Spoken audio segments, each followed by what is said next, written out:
दोस्तों अगर आप लोग एपीएफसी और ईओ एग्जाम की प्रिपरेशन कर रहे हैं तो आपको अपनी प्रिपरेशन को 3 एरियाज में डिवाइड करना पड़ेगा। ये तीनों ही एरियाज बहुत इंपॉर्टेंट है और अगर आपने किसी भी एक एरिया को हल्के में लिया तो आपकी सिलेक्शन कंप्रोमाइज हो सकती है।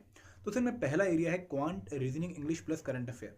ये 4 कंपोनेंट ऐसे हैं जो कि आप इंडिया के लगभग हर कंपिटेटिव एग्जाम के लिए प्रिपेयर करते हैं और यहाँ पर भी इनकी इंपॉर्टेंस बहुत हाई है।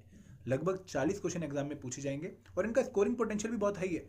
इन 40 क्वेश्चन में से आप 30+ क्वेश्चन सॉल्व कर सकते हैं अगर आप इन कंपोनेंट्स को अच्छे से प्रिपेयर कर लें। करना क्या है, इन कंपोनेंट्स को डेली अपने स्टडी शेड्यूल में जो है शामिल कर लीजिए। आज से लेकर टिल एग्जाम डे आपको डेली 1 घंटा इन कंपोनेंट्स पे लगाना ही लगाना है अगर आपने इन कंपोनेंट्स में अच्छा स्कोर करना है। तो सेकंड एरिया है जीएस कंपोनेंट, जहां पर Indian polity, general science, modern history, Indian culture, Indian economy और पीडीजी आते हैं। दोस्तों इन कंपोनेंट से भी अराउंड 40 क्वेश्चन आपको देखने को मिलेंगे एग्जाम में।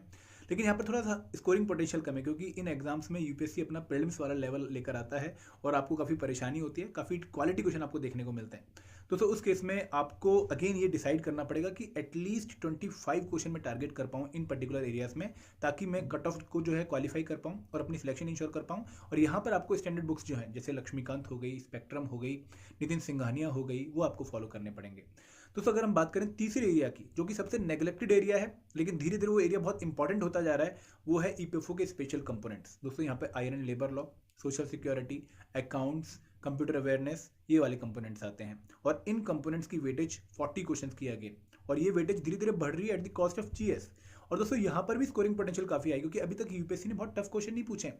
यूपीएससी आपकी कंसेप्चुअल अंडरस्टैंडिंग चेक कर रहा है इन पर्टिकुलर एरियाज में। तो अगर आपने एवरेज प्रिपरेशन भी कर रखी है ना लेबर लॉस की, आईआर की और अकाउंटिंग की, you can score very well.